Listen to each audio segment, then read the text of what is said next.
이건 히토요시와 그의 지저분한 집 이야기야. 그 비참한 어느 날, 갑자기 아름다운 하녀 주키가 문을 두드리며 자신을 고용해달라고 하자 그는 충격으로 얼어붙어. 이건 운명의 만남일지도 몰라. 그래서 그는 지저분한 집으로 그녀를 초대해. 그는 변명하네. 부모님이 안 계셔서 좀 어수선하다고. 소개하자면 이 매력적인 언니는 주키. 최고의 암살자지만 왜인지 그를 위해 하녀가 되고 싶어해. 히토요시는 여전히 그녀가 진심인지 장난인지 궁금해져. 마음속으로 만약 불법 거래라면 당장 쫓아낼 거라고 생각해. 그녀가 할 수 있는 일들을 묻자 주키는 순수하게 답해. 그녀의 일은 대부분 암살, 배신자들을 제거하는 거라고. 그녀가 여기 온 건 주인의 소개 때문이야. 듣고 나니 히토요시는 멍해져. 마치 영화 속 세상 같아. 갑자기 깨달아 여자가 더 예쁠수록 더 위험하단 걸. 그래서 그녀를 보내고 싶어져. 하지만 주키는 그들 사이의 연결고리를 알려주네. 히토요시는 이 집 주인의 친척, 부인의 먼 가족 중 둘째 아들이야. 듣고 나서도 그는 누군지 확실히 모르지만 멀리 떨어진 친척인 건 확실해. 그녀의 암살 작업은 어떤 식으로? 확실히 하기 위해 그는 그녀의 암살 기술을 보여달라고 물어.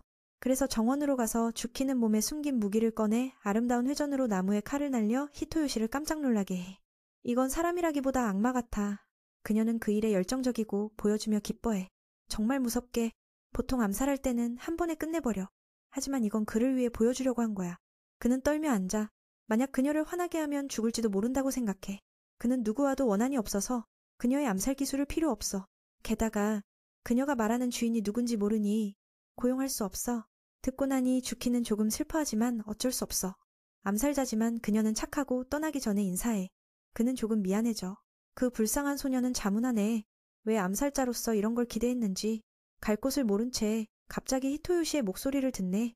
그는 그녀가 떨어뜨린 종을 돌려주러 온 거야. 최고의 반사신경으로 주키가 차해. 하지만 달려가다 그녀는 실수로 차에 부딪혀. 최고의 반사신경으로 주키는 한 번에 그를 구해.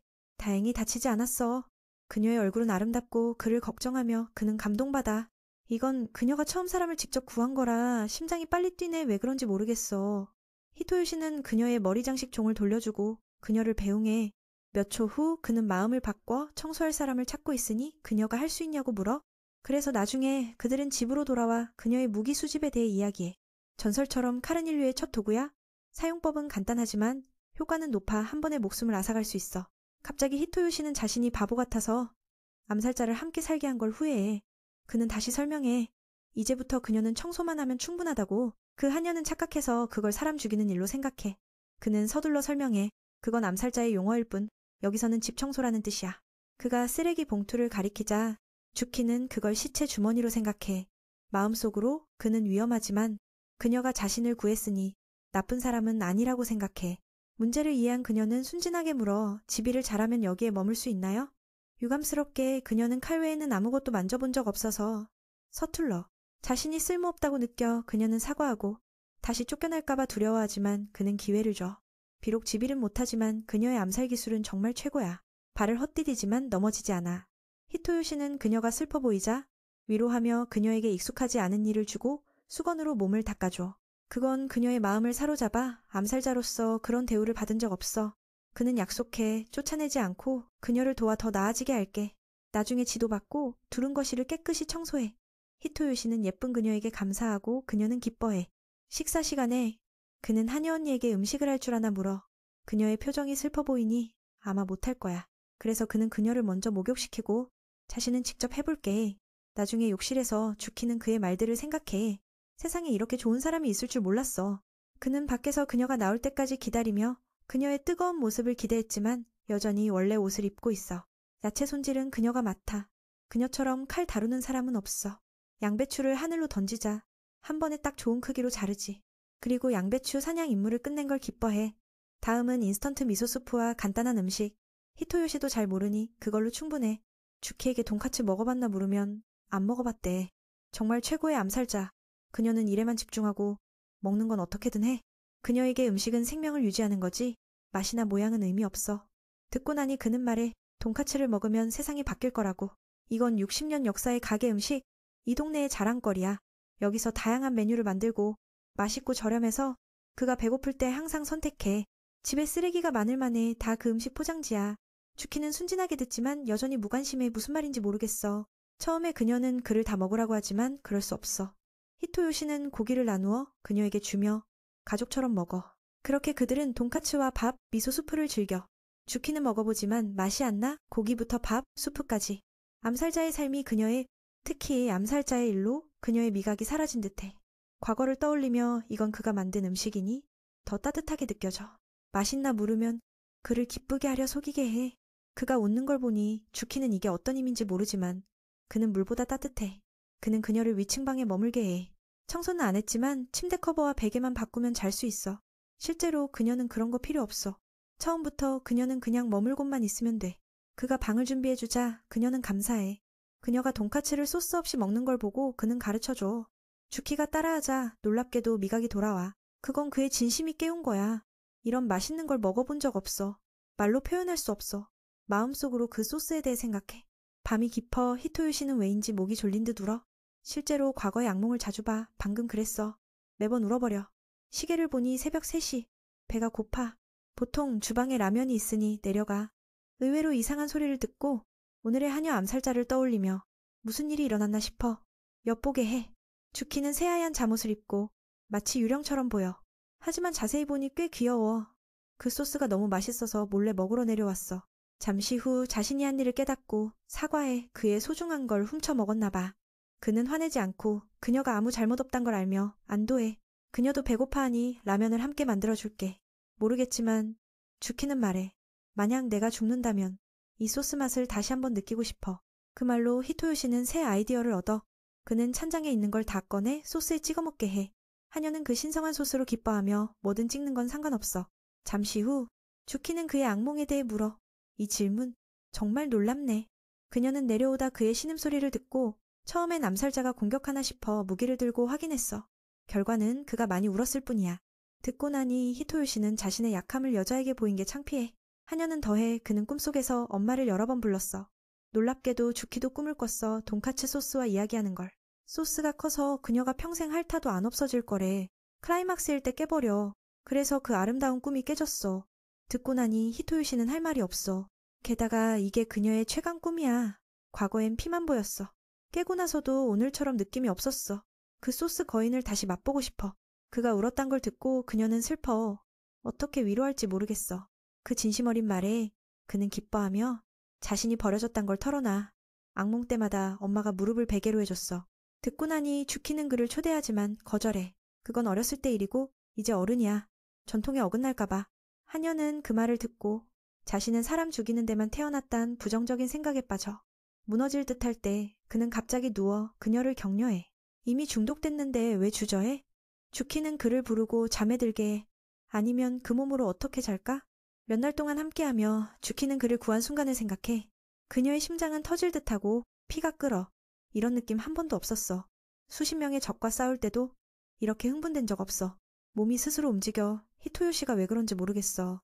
그래서 아침에 일어나 집이 깔끔해진 걸 보고 기뻐하며 가구를 자르게 해. 주키는 공간을 많이 줄였어. 그는 그녀에게 감사해. 이제 집이 더 이상 어수선하지 않을 거야. 쓰레기를 버리러 나가다. 갑자기 문 앞에 귀여운 개가 있어. 함께 이걸 키워주세요 라는 글씨가. 히토요시는 할 말이 없어. 하녀는 이전 주인의 편지를 읽고 그들은 이 개를 작은 품종으로 생각했어. 먹일수록 커져서 키울 수 없었어. 그의 집이 부유해 보이니 여기로 맡기고 싶었어. 듣고 나니 히토요시는 화가 나. 그 사람의 태도가 불편해. 만약 우리도 키울 수 없으면 어떡해? 그 개만 불쌍해.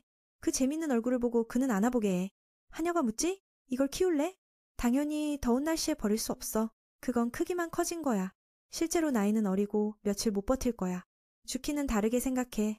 아직 어리지만 살 수 있어. 그녀 자신처럼 어린 시절 버려졌지만 이건 생존 본능이야. 때때로 자비로 구하면 비극적인 결말을 가져올 수 있어. 이 개는 버려진 운명이야. 필요 없는 존재. 스스로 강해지지 않으면 곧 야생에서 쓰러질 거야.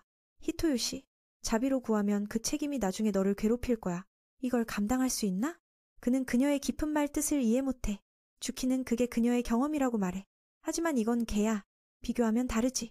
히토요시는 그녀가 자신을 구한 게 멋졌어. 그건 자비가 아니야. 구할 수 있는 생명을 보니 몸이 먼저 움직여. 그게 바로 인간의 본능이야. 갑자기 그 말을 듣고 그녀의 마음이 밝아져. 그 느낌이 은퇴한 암살자의 본능이었어. 히토요시도 버려진 사람이라 개의 감정을 이해해. 그래서 며칠 키울게. 나중에 주인을 찾을 수 있을지도. 집에 들어가 이 새끼는 재밌어. 몸은 둥글고 순하고 귀여워. 이 재미를 하녀와 공유하고 싶어 그녀에게 다가가지만 그녀는 멀리 있고 거부해. 그래서 그는 가까이 가서 발견해. 살인자라는 직업을 가졌지만 그녀는 개를 무서워해요. 정말 상상 이상이야. 이 말에 그녀는 당황해서 다른 사람에게 개를 무서워하는 걸 알려주는 건 영혼까지 드러내는 것 같아. 그래서 본인도 살짝 개를 무서워한다고 인정해서 그 순간을 덮어가려 해. 그녀의 표정을 보니 그 멍청한 강아지만큼 귀엽게 느껴져. 히토시가 호기심에 그녀가 왜 그렇게 개를 무서워하는지 물어보니 과거에 선생님이라고 부르는 분이 있었대. 어릴 적 훈련으로 주키는 7마리의 사나운 늑대와 함께 산에 버려졌어. 결과적으로 마음의 상처가 깊게 남았지. 히토시도 그걸 이해하고 이 작은 녀석을 여기서 기르는 게 꽤 어려울 거라 생각해. 그 이야기를 듣고 그녀는 갑자기 슬퍼져. 자신도 기르기 힘든 존재라서 그 개만큼 나쁘지 않다고 느껴. 성가도 주인님께 사과하며 자신을 더 유용하게 만들지 못한 걸 미안해해. 그래서 특별한 의도는 없어.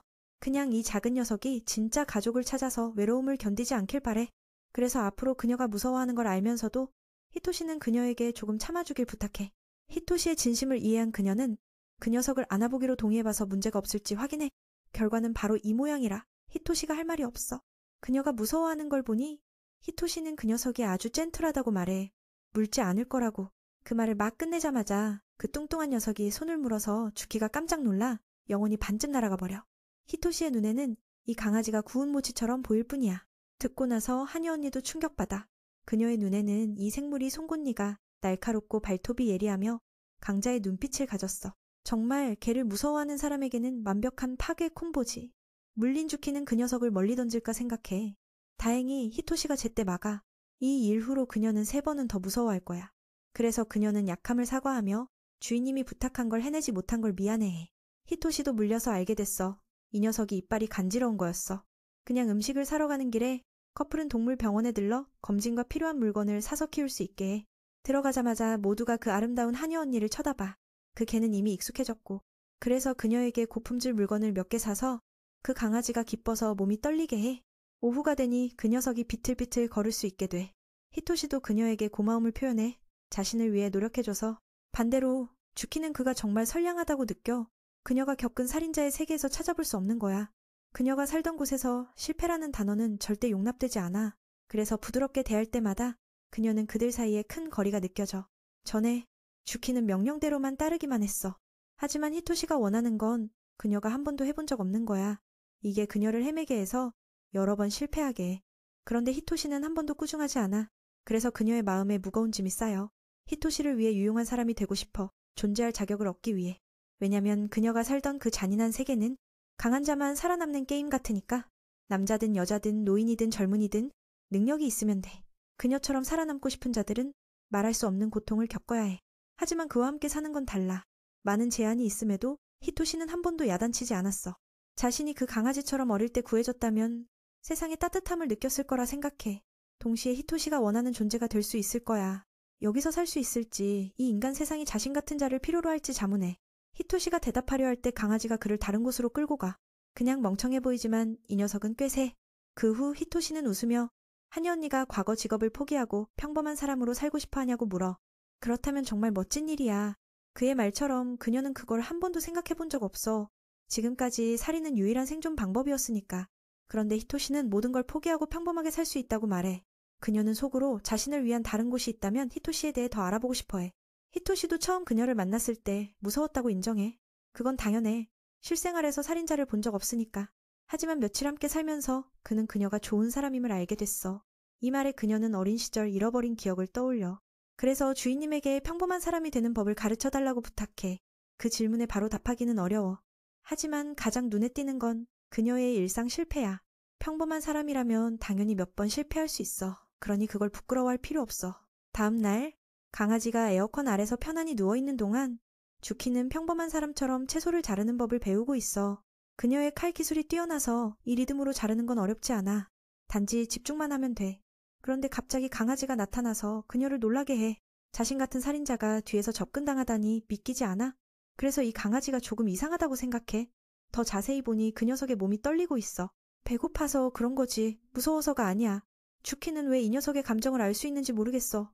이건 아마 평범한 사람의 생활 기술일 거야. 그 녀석이 정말 젠틀해 보이니 그녀는 한번 만져볼까 해. 바로 그때 히토시가 돌아와서 그녀는 멈춰. 하녀 언니가 녀석에게 먹이를 주니 히토시도 기뻐해. 강아지는 열심히 먹어치워. 그 몸이 뚱뚱한 이유가 바로 이거지. 이게 아마 녀석이 버려진 이유 중 하나야. 이렇게 먹어대면 지갑이 어떻게 버틸까? 그런데 히토시는 이 뚱뚱한 녀석에게 모치라는 이름을 지어 하녀 언니가 평범한 사람처럼 채소를 자르는 걸 완벽하게 익히자 히토시는 칭찬해서 그녀가 얼굴에 미소를 지어 다른 일들은 히토시가 해야 하니 모치와 놀아주길 부탁해. 이건 그녀가 평범하게 살기 위한 거야. 히토시가 이 작은 녀석이 아주 젠틀하다고 확신했으니 문제가 없을 거야. 그래도 그녀의 눈에는 모치가 여전히 위험한 존재야. 아직 공포가 완전히 사라지지 않았어. 하지만 주인님의 말이라면 그녀는 꼭 해낼 거야. 듣고 나서 히토시는 그녀가 너무 애쓰지 말라고 조언하며 자신도 그녀를 믿어. 갑자기 그녀는 100% 더 강해진 기분이 들어. 그래서 그 멍청한 강아지를 만지니 녀석이 좋아해. 소녀의 손길이 주인보다 훨씬 좋네. 그렇게 주키는 점점 모치와 친해져. 인식도 바뀌어. 실제로 녀석은 아주 작고 따뜻해. 히토시의 말처럼 서로를 이해할 때 상대의 좋은 면을 볼 수 있어. 하녀 언니를 위한 보상으로 그날 저녁 히토시는 특별한 소스를 곁들인 오코노미야키를 만들어줘. 주키는 행복해. 그녀를 보니 히토시는 더 만들어주겠다고 제안해. 거절했지만 그녀의 손은 여전히 접시를 들고 있으니 마치 더 달라고 애원하는 것 같아. 그래서 또 만들어줘. 때로는 취향에 이기적이어도 나쁘지 않다는 걸 배웠어. 게다가 다른 개인적인 요청이 있으면 말해. 내가 들어줄게. 이건 모치와 친해진 보상이야. 히토시는 그녀의 생일이 언제인지 물어보니 그녀는 모른대. 과거만 그녀는 추운 겨울 눈보라 속에서 태어났고 그 이름은 하얗고 아름다운 눈꽃을 상징해. 히토시는 생각해. 눈은 때때로 따뜻해. 예를 들어 집에 눈이 쌓이면 그 아래 살아남은 씨앗들이 추위를 이겨낼 수 있어. 언젠가 그건 강하게 자랄 거야. 이 말에 주키는 깨달아. 여기서 계속 살면 많은 걸 이해할 수 있을 거야. 왜 이 세상이 따뜻하게 느껴지고 히토시가 그녀의 마음을 이렇게 흔들 수 있는지. 미래를 생각하니 하녀 언니는 더 기쁠 수 없어. 갑자기 히토시가 하녀 언니에게 부탁할 일이 생겨. 히토시는 귀걸이 도구를 주며 곧 학교에 가야 하니 친구들에게 변신을 보여주고 싶어. 자기 혼자 할 용기가 없어서 그녀가 해줘. 처음에 주키도 해줄 생각이었지만 다시 생각하니 이상해서 포기해. 그래서 손이 떨리면서 이게 새로운 벌 게임인가 물어. 어떤 잘못을 저질렀는지 모르겠어. 주인님의 몸에 구멍을 뚫는 건 무섭지만 그녀는 평소에 사람을 찌르는 걸 하니까 그건 투덜거렸지만 그냥 넘어가. 지금 집에 손님이 와서 그건 자기 귀여운 여동생 리코야. 히토시가 모치 사진을 보내서 그 애가 보고 싶어 왔어. 의외로 문을 연 건 그 멋진 하녀 언니였어. 이게 리코를 더 흥분하게 한참 동안 바라봐. 들어가서 그 애는 오빠를 야단쳐 왜 하녀 언니에 대해 빨리 말하지 않았어. 게다가 집이 이렇게 깨끗하고 귀여운 강아지가 있으니 이걸 어떻게 참아? 전에 리코가 물어봤는데 오빠는 이 일에 대해 말한 적 없어. 오빠는 만약 엄마가 알면 걱정할 테니까. 아빠는 이미 동의했어. 왜냐면 도우미를 고용하고 싶다고 했으니까. 그 집은 조금 특별해서 말만 하면 아빠가 동의해. 리코는 아빠가 오빠를 믿는지 아니면 그냥 응석바디 하는지 모르겠어. 가장 짜증나는 건 히토시가 일부러 숨겼다는 거야. 주키도 그들이 두미를 사랑하는 걸 알지만 주키도 그들이 두 곳에 사는 걸 물어보니 리코는 깊게 말하지 않고 그 사람과 마주하지 못해. 그래서 히토시는 이 귀여운 하녀 언니에 대해 말하고 싶지 않았어. 듣고 나서 리코는 히토시를 더 괴롭혀. 너무 거짓말쟁이야. 그 후 서로 인사하고 리코는 자기를 지혜로운 리코라고 소개해 하녀 언니가 기억하라고. 하녀 언니의 이름을 묻자 그녀는 주키라고 말해. 살인자 시스템의 사람이라고. 그리고 모든 걸 이야기해서 히토시가 할 말이 없어. 자기 스스로 이 문제를 숨기라고 말하는 걸 잊었어.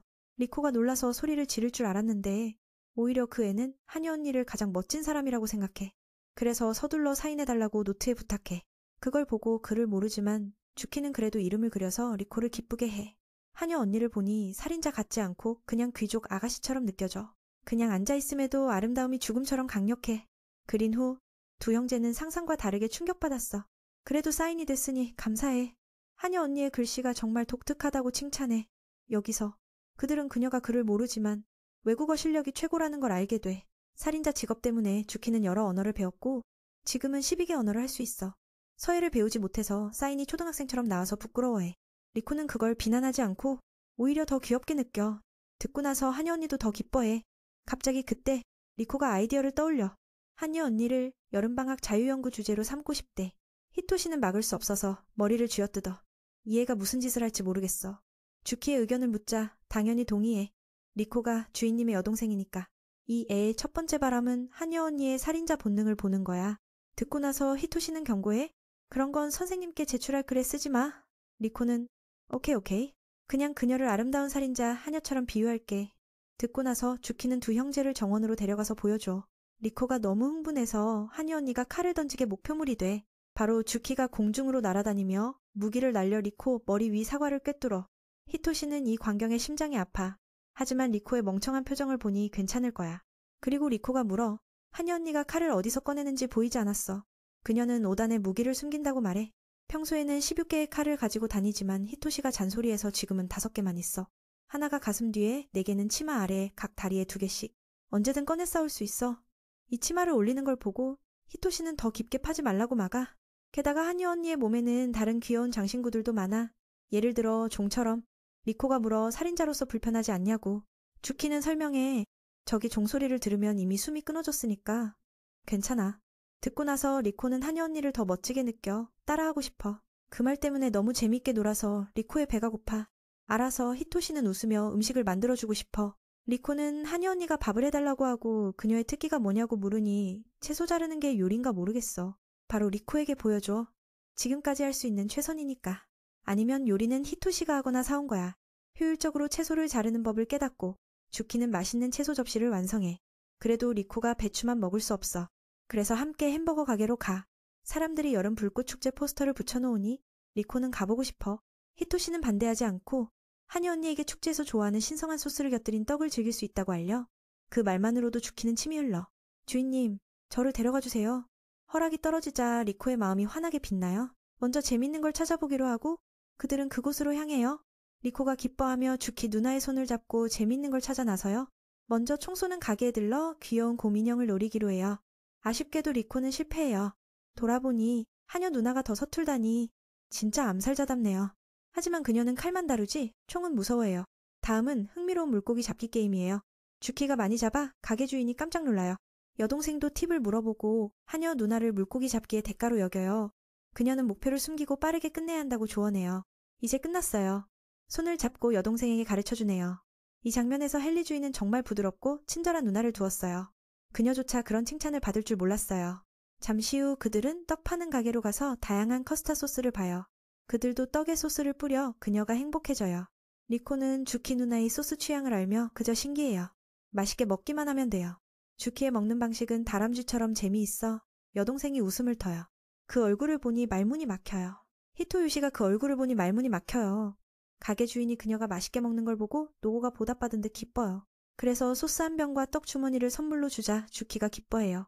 여동생이 물을 사러 가서 만약 다른 곳으로 가면 못 찾을까봐 걱정돼요. 그래서 근처에 앉아 기다리지만 왜인지 그녀가 안 돌아와요. 먼저 주키가 축제의 즐거움을 알게 돼요. 이게 주키가 처음으로 축제의 즐거움을 아는 순간이에요. 이전에 이런 임무를 했지만 지금처럼은 아니었어요. 불꽃놀이가 시작되면 그녀의 목표가 사라지게 돼요. 축제의 밝은 분위기 속에 말로 다 할 수 없는 외로움이 스며들어요. 히토요시는 뭔가를 깨닫지만 어떻게 위로할지 모르겠어요. 바로 그때 불꽃놀이가 하늘을 수놓자 하녀는 그 아름다움에 놀라요. 이게 왜 이제야 알았을까? 이 모든 게 당신 덕분에 이렇게 즐거워진 거예요. 그때 리코가 세 병의 물을 들고 오자 그들은 함께 축제 분위기를 만끽해요.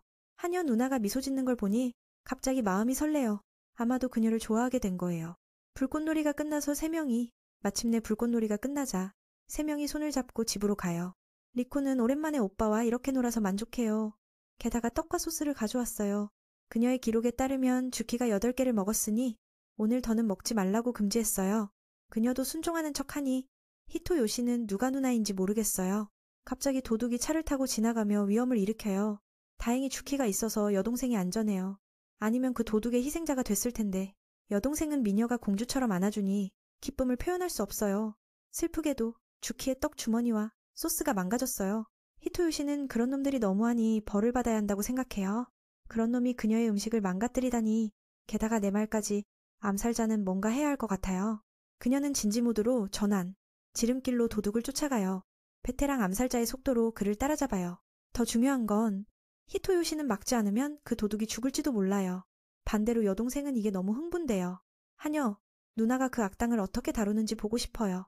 히토요시는 어이없어. 왜 소녀들이 암살자와 싸움을 좋아하는지. 그래서 그들도 지름길로 쫓아가요. 주키가 사람들 앞에서 무슨 짓을 할지 걱정되네요. 이때 그녀가 자리를 잡고 칼을 던져 바퀴를 터요. 도둑이 나뒹굴어요. 하녀가 천천히 다가가지만 목숨을 노리는 게 아니라 그냥 머리에 한 대만 때려요. 그래도 히토요시는 그녀를 막아 사람을 죽이지 말라고 해요. 이 일은 경찰이 처리하게 해요. 하녀 누나가 이렇게 기뻐하니, 하녀 누나가 이렇게 기뻐하니 그는 다시 떡을 사러 가자고 제안해요. 그녀의 공로에 대한 보상으로 그 일로 두 형제는 걱정돼서 여동생을 집까지 안전하게 데려가요. 여동생은 강한 척하지만 오빠가 보호해줄 필요 없다고 하면서도 오늘 정말 재미있었어요. 이걸 보고서에 다 적고 싶어요. 자유롭게 주키도 학교 다니는 날에 대해 물어봐요. 아, 이건 어쩔 수 없어요. 태어나서 사람들처럼 학교 다닌 적 없으니까요. 여동생이 학교 다니는 재미와 친구들에 대해 말하니 그녀도 부러워해요. 그때 리코가 엄마한테서 메시지를 받고 오빠에게 빨리 가자고 재촉해요. 오늘 당신의 하녀는 많은 걸 배웠어요. 여동생의 말처럼 사람들이 하는 평범한 일로 그녀도 학교 가고 싶어요. 갑자기 히토요시는 그녀의 나이를 모른다는 걸 깨달아요. 만약 학교에 보낼 수 있으면 좋겠어요. 친구를 사귈 수 있으니까. 그래서 그녀를 등록시켜보기로 해요. 평범한 사람이 되는 방법으로. 시간이 지나 히토요시는 새 학기를 시작해요. 여름방학의 변화 후 반 친구들이 이 마을에 예쁜 하녀가 있다고 수다를 떨어요. 감탄하며 나 혼자 하녀를 그 말을 듣고 그는 거의 기절할 뻔해요. 주키에게 팬이 생겼다니 자신도 집에 하녀를 두고 있는지 궁금해져요. 그는 모르는 척하지만 친구가 도서관에서 그녀를 만났고 코스플레이가 진지하다고 칭찬해요. 정말 대단해요. 이때 담임 선생님이 들어오며 전학생을 소개해요. 올려다보니 바로 주키예요. 히토요시는 충격받아요. 게다가 그녀가 그의 성을 요코야로 썼어요. 선생님도 그녀를 그의 사촌이라고 소개하니 반이 감탄해요. 게다가 그녀의 자리는 바로 히토요시 위예요. 그녀의 아름다움에 반 친구들이 모두 감탄해요. 이 젊은이가 너무 멋진 누나를 두다니. 이 일은 리코가 배를 밀어서 일어난 거예요. 그녀는 오빠에게 깜짝을 줬다는 걸 알고 기뻐해요. 학교에 들어가려면 주키의 성적이 엄청나야 했어요. 귀여운 여동생이 그녀를 칭찬해요. 모든 걸 빨리 배우네요. 세 일 동안 가르칠 게 없어졌어요. 게다가 그녀가 가르쳐줬어요. 정말 최고의 하녀예요. 히토요시는 그녀가 학교 가는 걸 좋아하는 걸 알아요. 그는 어떻게 그녀가 자신의 성으로 등록했는지 물어봐요. 서류가 필요하지 않았을 텐데. 가장 중요한 건 비밀을 지키는 거예요. 주키는 대답해요. 먼저 등록은 지하 세계의 인맥으로 했고 가족 설정은 리코 아이디어예요. 가족이면 쉽게 받아들일 테니까 맞아요. 나이 차이 많지만 그녀는 주인님과 같은 반에 들어가고 싶었어요. 함께 있고 서비스할 수 있으니까. 비밀을 끝까지 유지한 건 리코의 재밌는 계획이에요. 오빠를 놀리는 게 즐거웠어요. 그 말을 듣고 그는 여동생을 한 대 때려요. 주키는 혹시 주인님을 화나게 했나 싶어요. 그는 화난 게 아니에요. 그냥 충격받았을 뿐. 하지만 이렇게 된 게 좋아요. 하녀 누나의 평범한 삶의 꿈을 알았으니까. 다음날 친구들이 음식을 사러 달려갈 때 주키는 평범한 쿠타빵을 원해요. 히토요시는 편의점에서 먹을 거예요. 그녀가 원하니 그는 따라줘요. 그 빵은 학교에서 희귀한 아이템이니 빨리 안 가면 없어질 거예요. 그 말을 듣고 주키의 눈이 빛나요. 보물 사냥처럼. 그는 학생들의 속도가 엄청난다고 말해요. 그리고 만약 가능하다면 검은 쿠타 샌드위치를 사고 싶어요. 반 위치가 멀어서 경쟁할 수 없네요. 그 말을 듣고 하녀 누나도 포기하지 않고 그걸 사겠어요. 그녀는 스승의 가르침처럼 사냥할 때는 이기든 지든 잡아야 한다고 해요. 주인님, 걱정 마세요. 제가 빵을 가져올게요. 바로 주키가 옥상에 올라가 넓은 시야를 확보해요. 히토요시는 맞고 싶지만 누가 볼까봐. 아, 안 돼. 그녀는 상관하지 않고 앞으로 달려요. 그는 그 먹는 얼굴이 여동생의 달콤한 걸 보는 것과 같아요. 달콤한 걸 먹기 위해 그들은 수단과 방법을 가리지 않아요. 이게 바로 소녀들의 최고 능력. 그와는 비교할 수 없어요. 이 원리를 주키에 적용하면 아무도 빵을 뺏지 못할 거예요. 하지만 이렇게 되면 평범한 삶의 꿈이 틀어질지도 몰라요. 쿠타그니대는 어디 갔나? 이때 아래에서 달려요. 그들은 가장 강한 다리를 가졌으니 항상 먼저 도착해서 좋아하는 걸 가져요. 그들은 끊임없이 훈련해요. 히토요시는 이 속도로 하녀가 본 모습을 드러낼까봐 걱정돼요. 하지만 아니에요. 성공한 사람은 독특한 길을 가요. 주키는 뛰어올라 위로 가요. 옛 암살자의 기술로 그녀는 가장 먼저 식당에 도착해요. 자세를 고치고 우아하게 들어가 각 종류의 빵을 하나씩 사요. 하지만 결국 카카나 쿠타 샌드위치만 살 수 있어요. 그래서 주키는 주인님의 임무를 완성하지 못했다고 사과해요. 그녀가 좋아하는 걸 주인님께 주려 하자 그는 거절해요. 내가 뭐든 먹을게 당신이 즐거우면 돼. 주키가 확인해요. 혼자 먹어도 돼요? 히토요시는 동의해요. 전에 먹어봤으니까. 게다가 이건 그녀의 전리품. 남이 먹으면 안 될 것 같아요. 처음엔 그녀를 야단칠까 했지만 그 귀여운 얼굴을 보니 포기해요. 좋아하는 보물을 먹으니 주키가 행복해요. 기쁨을 더하기 위해 하녀가 주인님에게 빵 조각을 먹여요. 히토요시는 부끄럽지만 아무도 없으니 먹어요. 원래 빵이 맛있는데 아름다운 여자의 손으로 주니? 말로 다 할 수 없어요. 저녁에 귀여운 여동생이 와서 오늘 여기서 자겠다고 해요. 히토요시는 불만족해 보이지만 리코가 야단쳐요. 매일 주키 누나와 붙어 있으면서 오늘은 나한테 양보하세요. 게다가 나도 이렇게 예쁜 누나가 있으면 좋겠어요. 암살자와 수다 떨며 잠들기 전에 요약하면 여자들끼리 할 이야기가 많아요. 누나를 너무 원해서 리코는 히토요시가 여자인 줄 상상해요. 그 말을 듣고 그는 이 여동생에게 놀라요. 주키 누나가 여기 사는 걸 알게 되니 리코는 오빠가 하녀와 결혼하길 바래요. 그게 서로 좋지 않나요? 이게 지금 리코의 소망이에요. 그리고 장난치며 주키 누나가 오빠를 사랑해요 라고 해요. 히토요시는 진짜인 줄 알아요. 평소에 사랑을 안 보이지만 리코는 여자로서 마음을 알아요. 그는 여전히 의심하지만 전에 그녀가 먹여줬을 때 얼굴에 변화가 없었어요. 원래 부끄러워해야 할 텐데 그 말에 리코는 이 사랑이 확실하다고 생각해요. 주키 누나가 오빠를 진심으로 사랑해요. 이제 나이만 되면 결혼까지 세고 있어요. 결혼 선물은 뭐 주면 좋을지 물어봐요. 히토요시는 이 여동생이 너무 서둘러서 걱정되지만 리코는 엄마가 동의할 거라고 해요. 아빠는 모르겠지만 그분은 오빠처럼 완고해요. 서양식과 전통식을 섞어 결혼식이 좋겠어요. 주키가 나오자 그들이 결혼 얘기하는 걸 듣고 물어봐요. 갑자기 히토요시는 부끄러워서 말 못해요. 리코는 흥분해서 하녀, 누나가 내 누나가 돼주길 바래요. 오빠를 좋아하세요? 그녀는 인정해요. 주인님을 정말 존경해요. 듣고 나서 히토요시는 행복해서 정신이 아찔해요. 리코가 복숭아를 먹고 싶다 하자 주키가 껍질을 벗겨주고 소스를 더해요. 여동생이 물어봐요. 보통 화장 안 하시나? 그래도 피부가 너무 좋네요. 주키는 몸에 대해 자신 없어하며 아침에 가볍게 파운데이션만 발라요. 여동생은 메이크업 없이도 예쁘다니 모든 소녀의 꿈이에요. 암살자에게는 그런 생각 없어요. 여동생은 그녀처럼 예쁘면 문제가 많을 거라고 생각해요. 내가 별로 돋보이지 않으니 어른 되면 화장으로 예쁘게 할래요. 그녀는 리코의 얼굴을 좋아해요. 너무 귀엽고 표현이 풍부하네요. 그 말에 여동생도 그녀를 좋아하게 돼요. 이런 칭찬을 들으니 기쁘다며 부모 말고는 아무도 안 해줬어요. 특히 오빠는 자신도 그녀처럼 피부가 좋을 수 있나 물으니 소스를 자주 먹으면 된다고 해요. 소스를 알게 된 후로 피부가 부드러워졌어요. 히토요시는 멍하니 그들을 바라봐요. 네 여동생이 그 후에 소스로 덮인 그 과일을 맛보았어. 처음엔 그냥 소금에 절인 수박처럼 가볍게 생각했는데 뜻밖에도 이렇게 맛있을 줄이야. 그 젊은이가 이 장면을 보며 그들이 이미 좋은 자매가 된 건 아닐까 생각했어. 평범한 삶을 누리기 위해 분명히 리코 덕분일 거야. 역시 여자들이 함께하면 더 잘 어울리네. 여동생이 히토요시를 보자 마치 유키 언니와 결혼할 생각을 하는 줄 알았어. 그 여자는 아직 이 문제에 대해 모르니 물어보기까지 했어. 매는 부끄러운 척하며 주제를 바꾸자고 했지만 리코는 그걸 받아들이지 않았어. 일본에서 18세가 되면 형처럼 결혼할 수 있어. 그때가 되면 유키 언니도 요코야 집안 성을 가질 수 있다고 했어. 여동생이 너무 함부로 나가서 히토요시는 어떻게 막아야 할지 몰랐어. 게다가 아름다운 아내를 두는 게 좋지 않겠냐고 물어봤어. 그건 당연히 좋지. 그 말에 그는 얼굴이 새빨개졌어. 형이 동의하니 리코는 이게 두 사람의 약속처럼 느껴졌어. 다음 날 학교에 가서 히토요시의 머릿속은 어젯밤 일로 가득해 선생님 강의에 집중하지 못했어. 결국 얼굴에 분필이 날아왔고 유키가 앞에서 칼로 쪼개버렸어. 그게 오히려 그의 슬픔을 2배로 만들었어.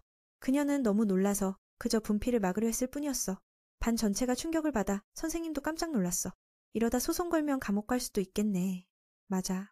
히토요시는 그 후에 스스로 의무실로 갔어. 그는 걱정했지만 그건 여주인공을 위한 거였어. 학교에 데려온 후 안으로 들어가 보니 오늘 마루야마 선생님이 없고 대신 새로운 간호사 니타가 있었어. 그가 왜 아픈지 물어보니 2개의 분필이 그녀의 눈으로 날아갔고 그녀는 그를 침대에 눕히라고 했어. 그게 좀 이상하게 느껴졌어. 직감이 말하네. 이 간호사가 아주 수수께끼 같아. 히토요시는 그 아름다운 여자의 남자친구냐고 물어봤어. 유키를 가리키며. 아침에 우연히 그들이 함께 다니는 걸 봤으니 궁금해서 물어보는 거라고.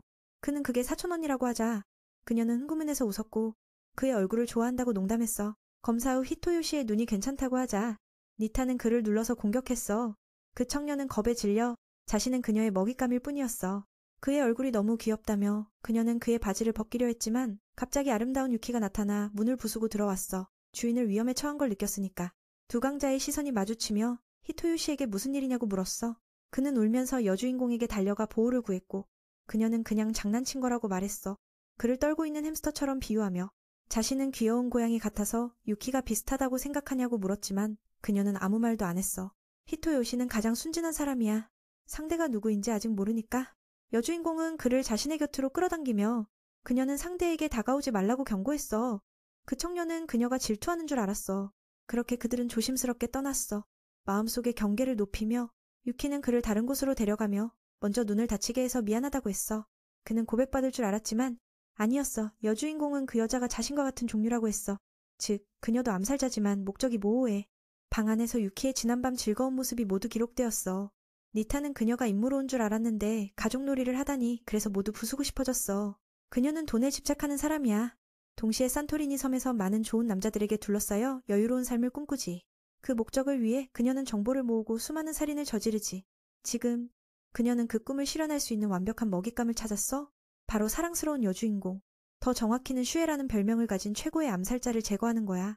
히토요시 집으로 돌아오니 주인을 너무 걱정해서 유키는 잠도 안 자고 그를 바라봤어.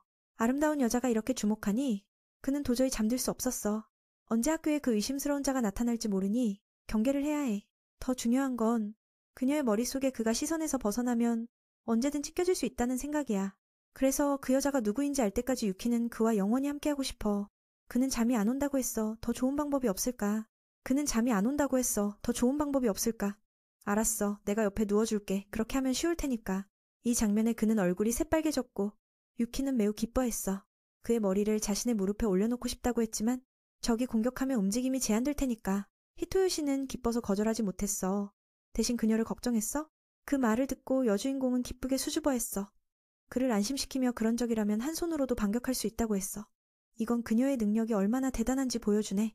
점심때 작은 칼만 가지고 있어서 조심했지만 무기가 충분하다면 적을 산 채로 잡아먹을 수 있을 거야.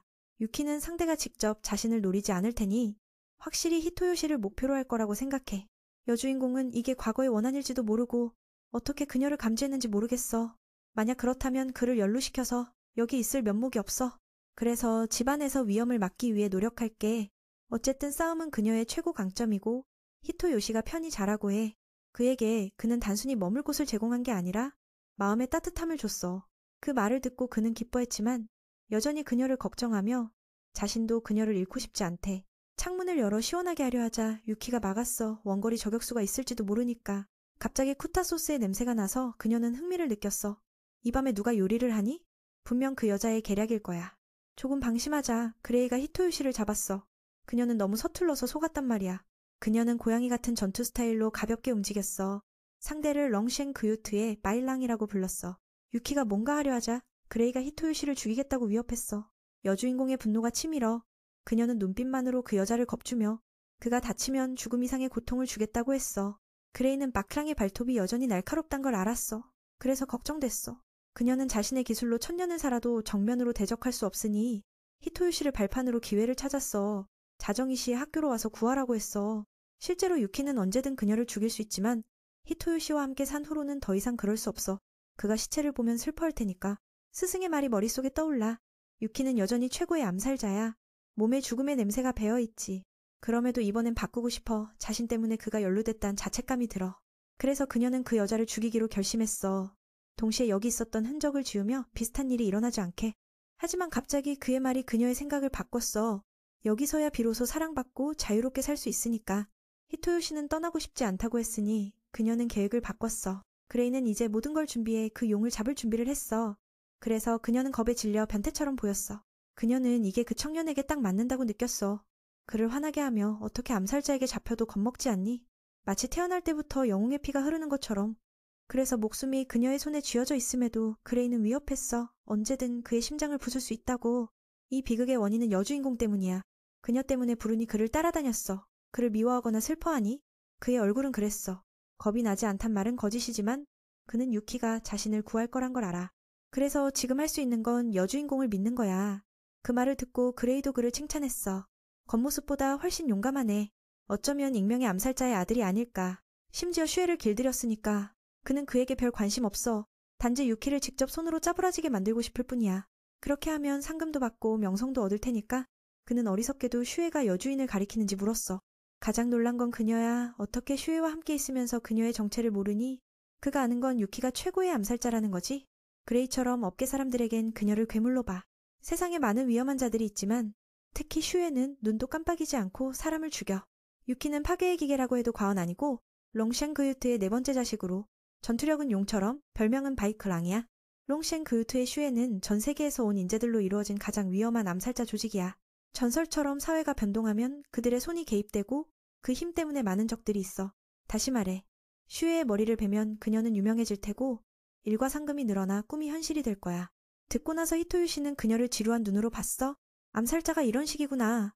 내 유키는 착하고 때론 어리석지만 소스를 주면 귀엽게 변해. 그건 그레이도 인정했어. 처음엔 착각한 줄 알았어. 3달 동안 그들을 감시한 후에 결론을 내렸어. 지금은 확신해. 유키는 롱셴 그우트의 말실행 슈에야. 가장 재미있는 건 그들이 결혼 얘기를 하는 장면이었어. 그때 그녀는 쏴버릴 뻔했어. 너무 짜증나서. 알면 히토유 씨는 부끄러워했어.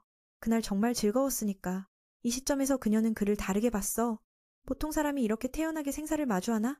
게다가 나랑 수다 떨고 그의 진짜 배경은 단순한 겁쟁이가 아니야. 게다가 그의 매력이 사람의 마음을 녹이는 걸 인정해야 해. 그래서 슈에가 그에게 빠진 거지.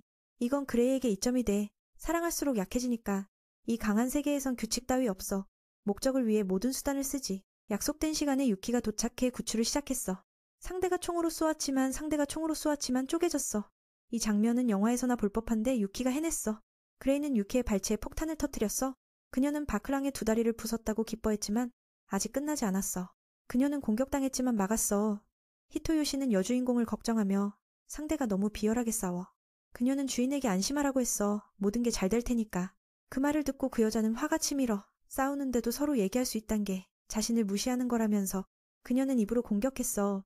유키가 신분을 숨긴 건 죄책감 때문일 거라고. 왜냐면 그녀는 역사상 가장 어린 렁트인데 그 명성을 얻기 위해 얼마나 많은 목숨이 사라졌는지. 신분이 드러나면 적들이 몰려올 테니까. 맹과 가족놀이도 끝날 테니까. 유키는 평온하게 말했어. 빨리 끝내서 히토요 씨를 집으로 보낼게. 내일 학교 가야 하니까. 그 말을 듣고 그 검은 고양이는 화가 치밀어. 상대가 자신을 존중하지 않네. 여주인공은 행복한 가정의 장면을 상상하고 있었어. 그녀는 결국 수단을 써서 맨을 위협했어. 그녀는 원거리 중무장 총을 활성화해 히토요 씨의 사지를 조준했어.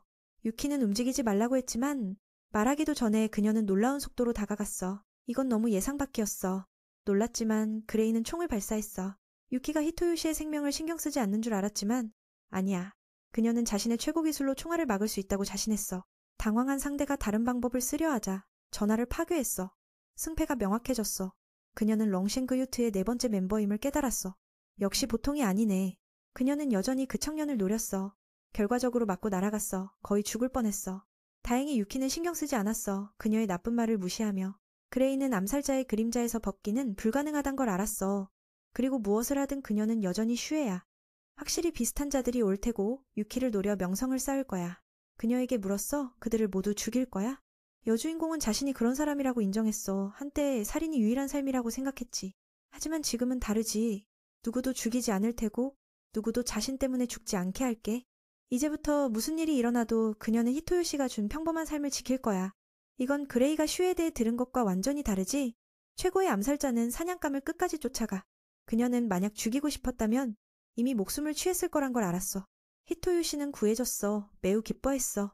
아름다운 그녀가 데려가니 그 여자도 살아남아 기뻐했어. 그들은 정말 흥미롭네. 돌아오는 길에 그는 여전히 괜찮은 척했어. 유키의 능력을 믿는다고. 유키는 슬퍼서 주인을 이렇게 연루시켰다고 사과했어. 만약 히토요 씨가 원하면 자신은 사라질 게 아무 일도 없었던 것처럼. 그 말을 듣고 그는 그녀의 손을 잡았어. 다음번엔 무술을 가르쳐서 스스로 보호하고 싶대. 그리고 그녀를 끌어당겼어. 그녀를 감동시켰어. 몇 날 후 유키는 학교 생활에 적응했어. 그녀는 항상 주목의 중심이었어. 여학생들에게 사랑받았어. 남학생들은 그녀의 성숙한 아름다움에 매료됐어. 히토요 씨는 혼자 앉아 여주인공이 진지하면 이 녀석들은 눈이 멀겠네 생각했어. 그녀는 아름답고 똑똑하고 스포츠도 잘해. 아무도 그녀가 그의 사촌언니라고 믿지 않아. 그는 너무 평범하니까. 그 아이는 그 끔찍한 납치 사건을 떠올리며 지금까지도 소름이 끼쳐요. 마치 악몽이 되살아나는 듯한 느낌이 들죠. 가장 특별한 건 그 언니가 소년살수에게 슈에라고 불리며 밥으로 움직이는 살인기계이자 롱싱쿠트의 4번째 자손이에요. 운명의 그림자가 스며들어요. 다행히 주키는 더 이상 피를 묻히지 않기로 결심했어요. 그래서 조금 안심이 돼요. 마음의 평화가 찾아오는 기분이랍니다. 자신은 가능한 한 평범해지기 위해 노력 중이에요. 그 여정이 감동적이에요. 갑자기 그녀가 민우를 바라보며 웃으니 친구들이 질투를 느껴요. 로맨틱한 장면이 펼쳐지네요. 갑자기 공 하나가 히토요 씨에게 날아들었어요. 하지만 그레이가 막아냈어요. 전날 의사로 위장한 후 이제는 체육교사가 되어 나에게 접근하려 해요. 운명의 연결이 느껴지네요. 이번 의도는 나쁘지 않지만 그래도 그 청년에게 문제를 일으켜요. 감정의 소용돌이가 몰려오죠. 이미 그 한여 아가씨만으로도 충분한데 갑자기 히토요시와 혈연을 주장하는 그녀가 나타났어요. 복잡한 관계가 더해지네요. 진짜 황당해. 기세를 타고 나가서 그 학생에게 너무 친근하게 굴어요. 그래서 적당한 거리를 유지하라고 요구했어요. 교사의 본분을 지키는 거죠. 오늘 아침으로 돌아가서 그 커플은 전날 학교에서 상대를 다시 만났어요. 긴장된 재회예요. 처음에는 그녀가 한여 언니를 암살할 생각을 포기하지 않은 줄 알았어요. 하지만 정반대였어요. 히토요시는 그레이의 뛰어난 변장술 때문에 전날 그 고양이 같은 살수가 자신을 납치한 줄 몰랐어요. 이 모습이 바로 그녀의 진짜 모습이에요. 이제부터 체육교사가 되겠다고 하며 민우의 사촌자매로 위장해 도쿄에 왔다는 설명을 했어요. 그녀는 정보 수집이 특기라고 말했어요. 주키는 단지 칼만 다루는데 능해요. 서로 협력하면 재밌어질 거예요. 그 사람은 이런 걸 정말 좋아해요. 전날 밤 히토요시가 어떻게 백랑슈에를 길들였는지 보자 그녀는 그를 존경하게 됐어요. 전설의 살수가 어떻게 그런 보통 사람 말을 듣고 게다가 사람을 죽이지 않겠다고 선언하니 놀라워요. 그레이는 그녀를 사냥하는 걸 포기하겠다고 약속했어요. 두 살수의 거래가 성사됐어요. 그녀는 그 커플에게 손대지 않기로 하고 3개월 동안 좋아하는 쿠타듀빵을 제공할 거예요. 민우는 이 거래가 터무니없다고 생각했지만 그 언니가 바로 동의했어요. 히토요시가 괜찮은지 물으니 갑자기 한여 아가씨가 침을 흘리며 그래서 거래를 수락한 이유를 알았어요. 아마도 빵을 마음껏 먹을 수 있어서겠죠. 게다가 살수 세계에서 자신을 이길 수 없다는 걸 알면 아무도 터무니없는 거래를 제안하지 않을 거예요. 그레이는 히토요시를 해치면 이익이 없다는 걸 알아요. 설사 무슨 일이 생겨도 민우를 구하러 갈 거예요. 전처럼. 주키는 솔직히 말해 그 정도 힘을 가진 상대가 1000명 더 있어도 문제없다고 했어요. 그레이는 그런 식으로 무시당하니 화가 났지만 그 말이 맞아서 어쩔 수 없어요. 이제부터 두 사람을 몰래 관찰해서 호기심을 만족시킬 거라고 했어요. 바로 이게 왜 그 아름다운 교사가 히토요시의 어깨를 감싸 안는 이유예요. 실은 그녀는 체육을 좋아하지 않아요. 하지만 학교에서 이 직무만이 게으름을 허용하니 민우의 반교사가 돼서 추적하기 편하게 됐어요. 그는 이해가 안 돼요. 그레이가 몰래 관찰하겠다고 하더니 이렇게 대놓고 말하니 친구들이 눈치채요. 때때로 주키를 자극해서 그녀를 질투하게 해요. 주인이 장난받는 걸 보자 그녀는 공을 벽에 세게 쳐서 경고했어요. 반 전체가 얼어붙었어요. 그 교사도 알아서 히토요시에게 다가가지 않았어요. 다행히 여학생들은 순수해서 그 친구가 공을 네트에 뚫는 걸 보고 흥분했어요. 비록 한여 언니가 클럽에 참여해도 그레이는 피식 웃었어요. 반의 운동 싫어하는 친구가 있지만 듀이에게 아주 관심 있어요. 그 친구의 신발 끈이 풀리자 살수의 감각으로 미리 알아차리고 다시 묶었어요. 배고파? 한여 언니도 방금 힘을 과시한 걸 부끄러워했어요. 히토요시는 그녀를 변호하며 그건 그녀 잘못이 아니에요. 그 애가 자꾸 장난쳐서예요. 그 언니의 감정에 대해 묻자. 잘 모르겠어요. 그레이가 적이 아니라는 걸 알지만 그 애가 가까워지면 한 대 치고 싶어요. 마음이 혼란스럽고 지하세계에서 나만 히토요시 곁에 있고 싶어요. 그는 이게 질투라고 알았어요. 그래서 이건 사람의 정상적인 상태라고 말했어요. 그래서 한여 언니는 걱정 말라고 했어요. 그 말을 듣자 초능력 한여는 기뻐하며 주인의 마음을 더욱 아프게 했어요. 다음 날 그들은 학교가 없을 때 함께 시간을 보냈어요. 백랑슈에는 귀여운 한여로 돌아와 민우 집안일을 도왔어요. 이번에는 손이 훨씬 익숙해졌어요. 히토요시가 신경 쓸 필요 없어요. 전에 항상 손으로 하던 터라 세탁기가 옷을 깨끗이 하자 그녀도 기뻐했어요. 이게 있으니 훨씬 편하고 게다가 향기롭고 부드럽죠. 한여 언니는 그 주인에게 자랑했어요. 그를 완전히 깨웠어요. 한 달 전 주키는 아직 아무것도 모르던 상태라서 자꾸 실수했어요. 그녀는 세탁기에 설거지 물을 부어서 거품이 집안 가득 날아다녔어요. 수많은 실패를 딛고 이제 최고의 한여가 돼서 세탁을 정복했어요. 민우는 속으로 기뻐했어요. 그 언니에게 큰 발전이라고 칭찬하니 그녀의 눈이 빛났어요. 뚱뚱한 입술도 기뻐 보였어요. 하지만 실은 그게 먹을 걸 요구하는 거였어요. 아무것도 모르는 척 그 돼지를 충분히 먹인 후 히토요시는 저녁 메뉴를 위해 뭘 사야 할지 생각했어요. 지금 냉장고에는 배추만 남았어요. 주키가 배추와 함께 먹고 싶은 걸 물었어요. 한여 언니는 평소처럼 토론카우와 쿠타 소스를 곁들인 배추를 생각했어요. 토론카우와 쿠타 소스처럼. 민우는 그녀를 잘 챙기다 보니 손을 잡고 가게로 데려갔어요. 그는 이 가게의 단골이라서 주인 부부가 귀하게 여겨요. 청년은 푸 아주머니에게 몇 인분 토론카우를 포장해달라고 했어요. 나이 들었지만 그들은 직업을 정말 사랑해요. 그들은 그 예쁜 아가씨가 누구냐고 물었어요. 왜 낯설어 보이는데? 주키는 천국이 눈앞에 펼쳐진 듯해서 이게 바로 신성한 쿠타 소스를 만드는 곳이라 기뻐했어요. 한여 언니를 보니 히토요시는 옛날 자신도 그랬던 기억이 나요. 좋아하는 걸 보면 마음이 들뜨죠. 이건 사람으로서 정상적인 일이에요. 이때 쿠타 아저씨가 그들을 위해 고기를 자르고 있었어요. 나이 탓에 손이 떨리지만 칼 쓰는 사람의 치명적 약점이에요. 그런데 기적처럼 각 칼질이 아주 깔끔하고 전문적이에요. 그 나이에도 이렇게 정확하게 자르다니. 주키에 따르면 이건 보통 노인이 아니에요. 아마도 은퇴한 전설의 살수일 거예요. 그 말을 듣자 민우는 어이가 없어요. 그 언니가 상상 중이라고 생각했어요. 그리고 푸 아주머니에게 우리 집 아가씨가 당신 소스를 정말 좋아한다고 말했어요. 듣자마자 그녀도 기뻐하며 그 아가씨가 신처럼 여겼어요. 이런 신비로운 소스를 만들다니.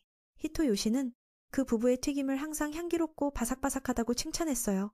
흠잡을 데 없어요. 가장 감사한 사람은 한여 언니예요. 전에 음식 맛을 몰랐으니까 먹는 건 그냥 생존 수단이었어요. 하지만 그 신성한 소스를 처음 맛본 후 미각이 돌아왔어요. 마치 영혼의 세계가 바뀐 듯해요. 자기한테 쿠타 소스가 아주 중요하다고 매번 맛보면 마음이 따뜻해진다고 했어요. 대체로 행복해서 말로 다 표현할 수 없어요.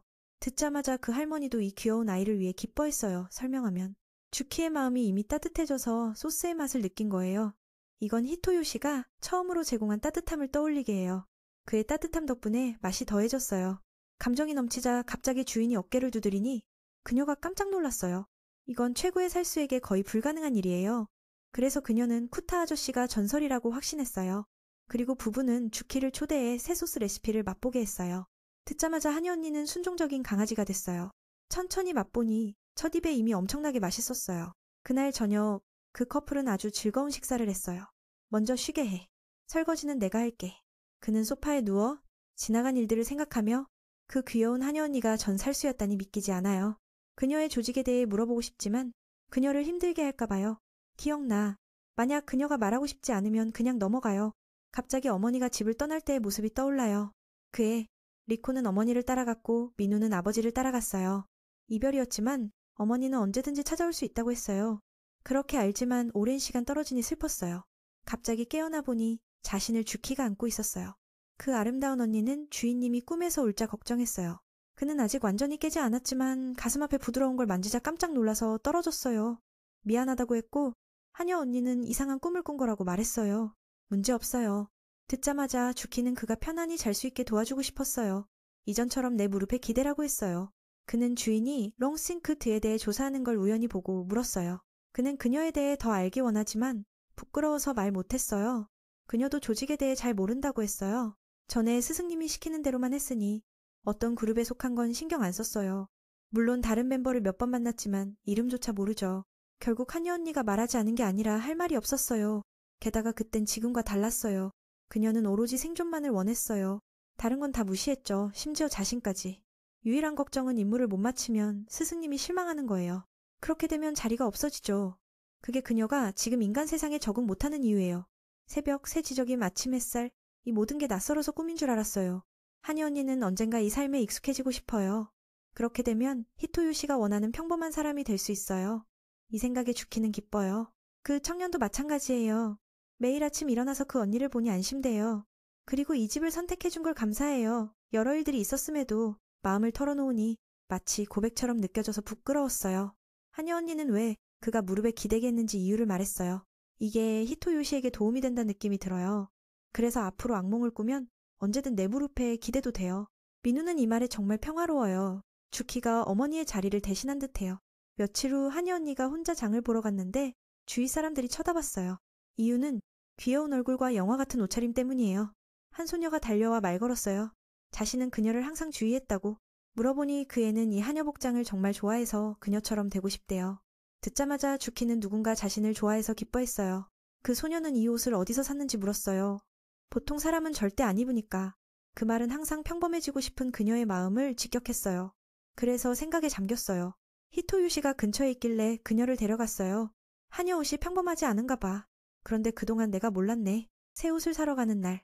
결국 다음 날 그는 특별히 하루를 내서 그 언니에게 새 옷을 사러 갔어요.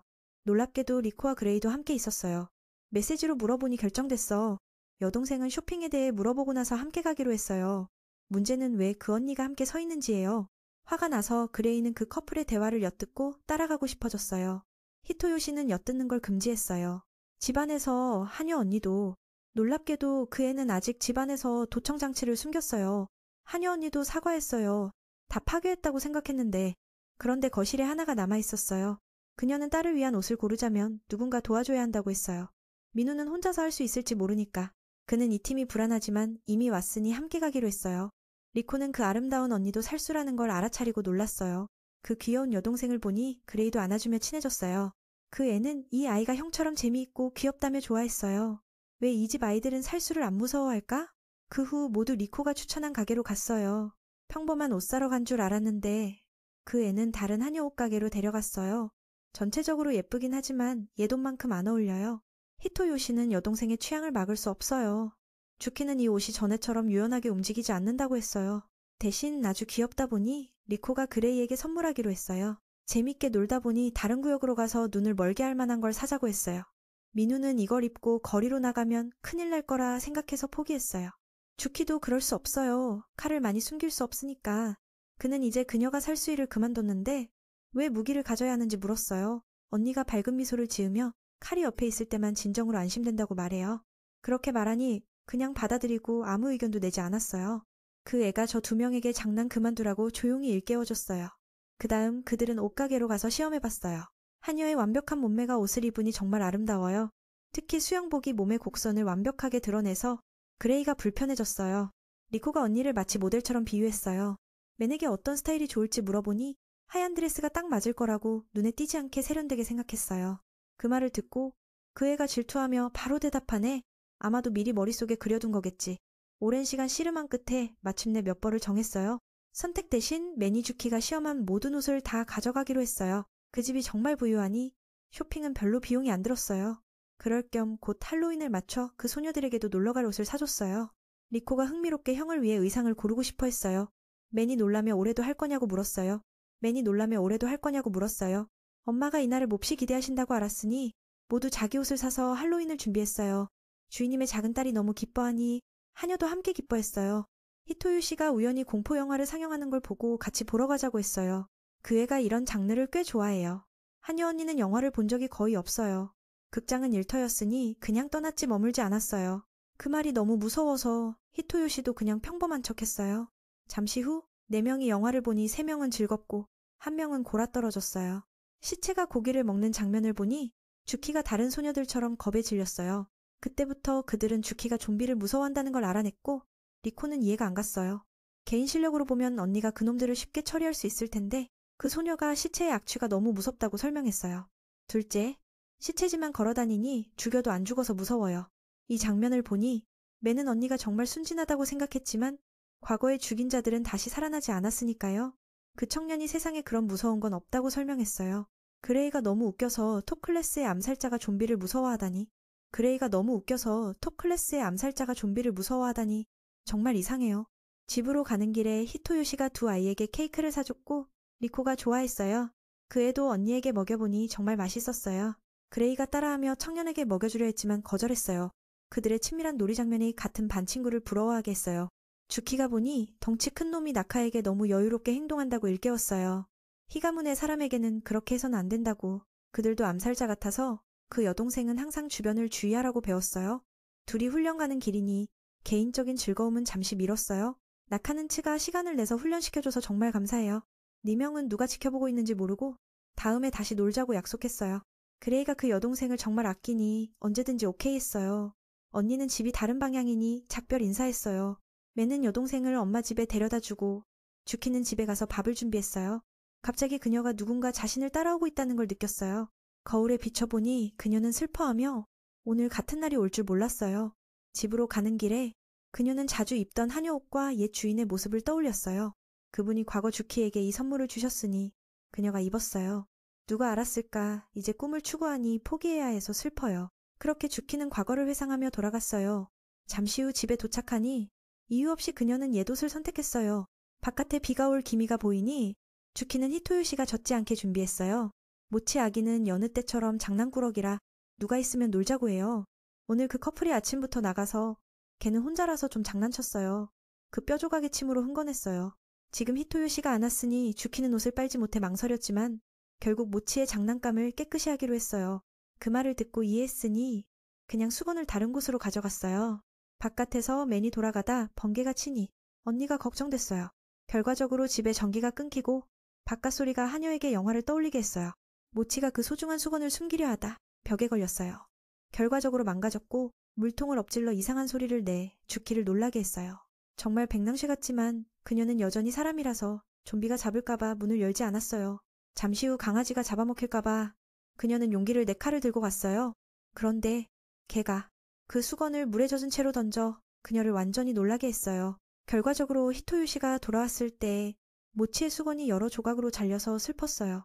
한유 언니가 그 과정을 모두 청년에게 이야기했어요. 일반적으로 그 애는 이런 일이 생길 줄 알았으니 놀라지 않았어요. 주키도 모치를 달래며 수선하겠다고 약속했어요. 이렇게 산산조각 난 걸 보니 히토유시가 꿰맬 수 있을지 모르겠어요. 그 애는 결의에 차 있었어요. 왜냐면 이게 모치에게 소중하니까요.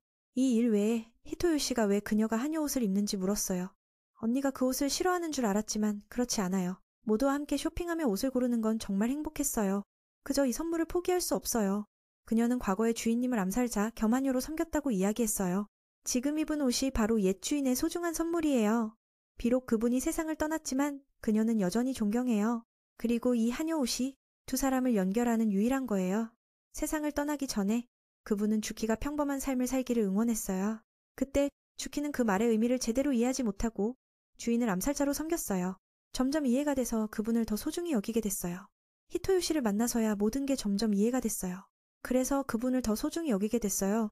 그래서 이 한여 옷을 입고 항상 기억해요. 이게 그녀가 여기 머무를 수 있는 이유예요. 옷이 평범하지 않지만 망가질 때까지 입고 싶어요.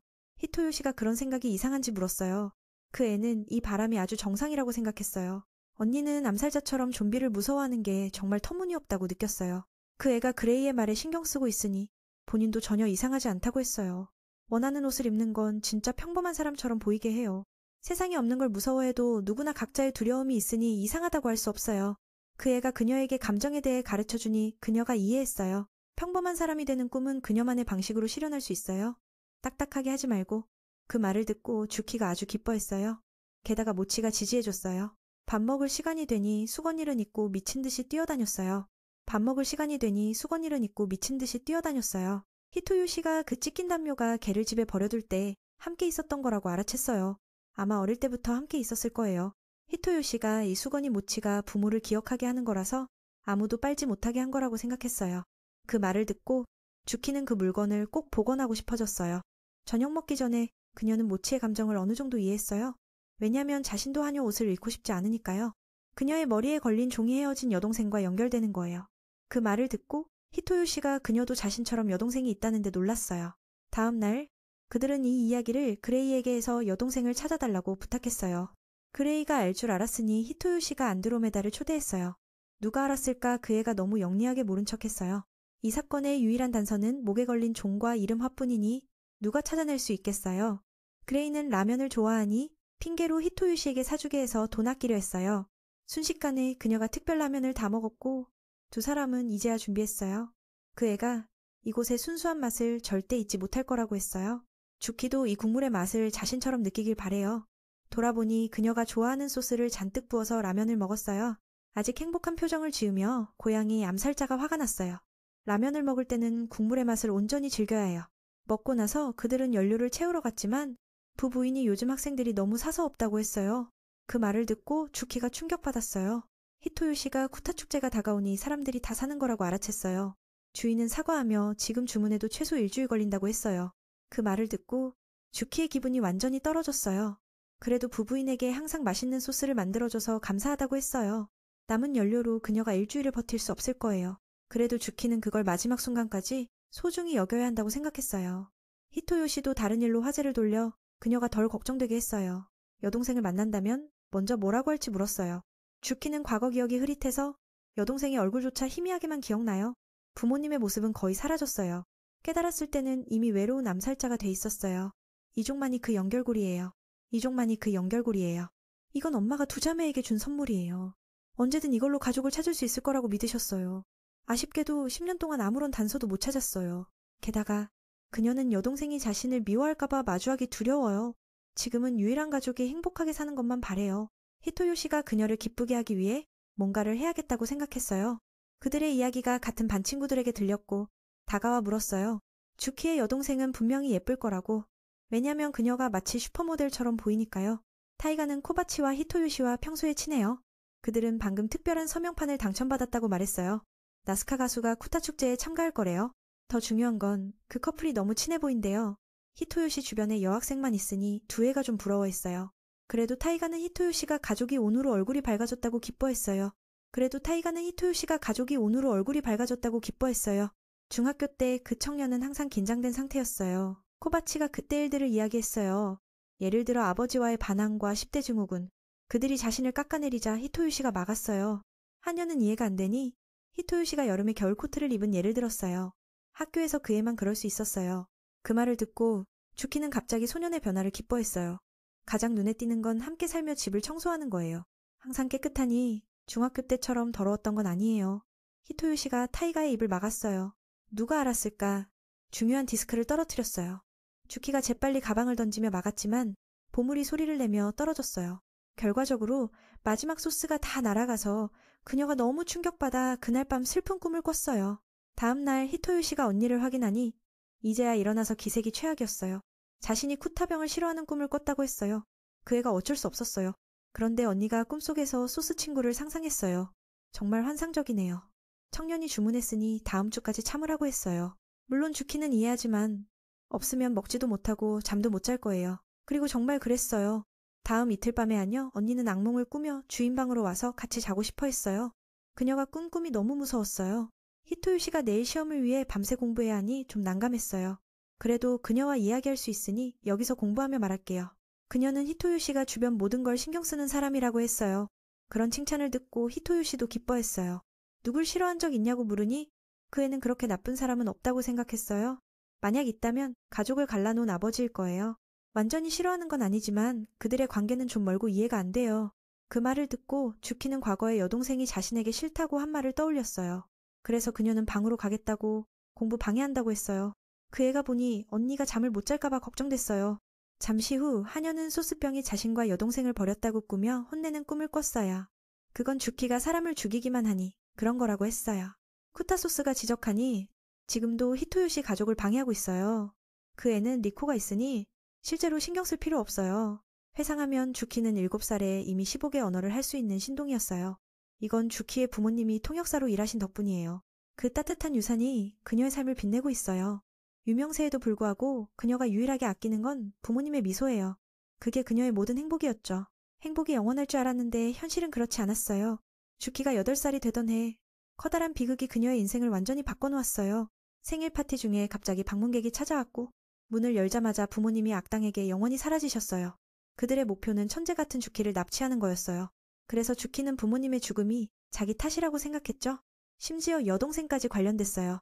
눈물로 가득 찬 후 그녀 안에 잠든 복수의 피가 깨어났어요. 그때부터 주키는 최연소 암살자 기계가 됐어요. 여동생은 이 사실을 받아들이지 못하고 그녀를 떠났어요. 살아남기 위해 죽음을 선택하다가 그녀는 프로 암살자로 변신했어요. 동시에 스승님을 만나 그녀의 미래를 이끌어주셨어요. 히토요시는 누나를 너무 걱정해서 달려갔어요. 그런데 그녀의 비통한 비명을 목격했어요. 상태를 물었더니 그녀는 바로 그의 품에 기대왔어요. 과거의 상처를 떠올리며 그녀의 마음은 말로 다 표현할 수 없었어요. 그대로 히토요시는 그녀에게 끌려 침대로 안겼어요. 자기 때문에 방해가 된다는 걸 알지만 그녀는 한순간만이라도 함께 있어 달라고 했어요. 그는 누나의 손이 이렇게 떨리는 걸 처음 봤어요. 꿈인가 물었더니 그건 꿈이 아니라 현실이었고 그녀는 과거의 기억을 되살렸어요. 이해한 그는 조용히 등을 토닥이며 아기는 그런 위로로 울음을 멈춘다고 했어요. 그 느낌은 엄마의 심장 소리처럼 아이를 안심시켜줘요.